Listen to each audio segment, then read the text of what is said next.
Okay, one of the great websites that I've used a lot over the years is called Saints by Sea. It used to be called Mormon Migration, but really it's just a summary of all the records from the British mission of groups of converts who were coming to America from Europe. And this was compiled by BYU, and the website is saintsbysea.lib.byu.edu, or you can just go to Google and search for Saints by Sea and it will come up.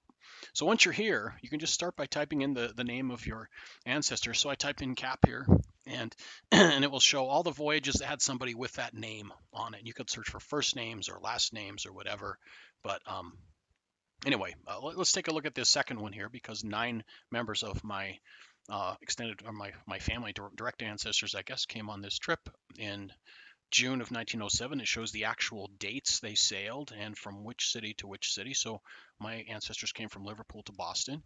And if I click on any of the names here, I'll see a little bit more detail about each passenger, whatever information was entered on the ship log, and then what was indexed and recorded that way. So if the indexers couldn't read things or weren't familiar with the spelling, oftentimes the spelling is wrong. And sometimes even on the ship records, the names were misspelled, especially the Dutch names were difficult if somebody who didn't speak Dutch was trying to record those names. For example, here, my great great grandmother's name is misspelled, her daughter, her son, another daughter, all those names were misspelled. So keep searching if you're not finding it. Sometimes maybe just search for the last name or the first name or a first name of somebody in the family who should have come over with them. But if we click on my great great grandma here, it shows her age. She was 41.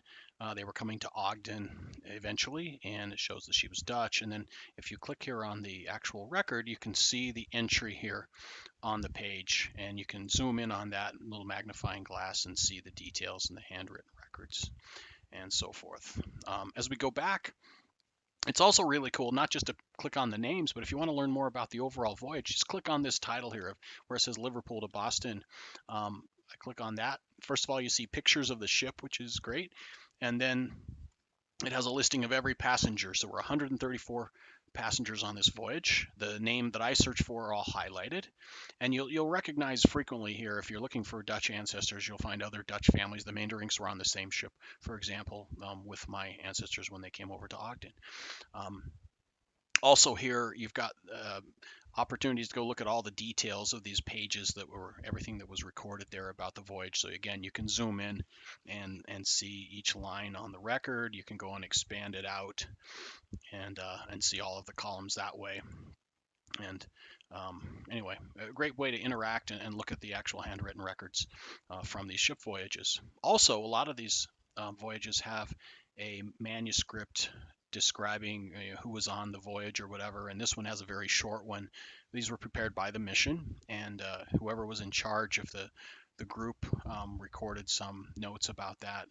These were typically returning missionaries going back to Utah from their time in Europe after finishing their missions, and so anyway, I highly recommend that you take some time here and learn about your ancestors through studying this. If you had ancestors who joined the church in Europe and then came to Utah through the mission. In fact, I would guess that most of the Dutch who wound up in Ogden came this way. We even had a relative in our family who wasn't technically a blood relative. He was an orphan in the Netherlands, and all of his family had passed away, and somehow my great great grandparents found out, and he came to Ogden to live with them. And he wasn't ever a member of the church. He hadn't been baptized. We're not sure exactly how he got set up that way, but somehow they arranged for him to come over through the British mission as well, sailing out of Liverpool, and he came to Ogden as well. So you may even find non-member ancestors in these records. So hopefully you find this useful.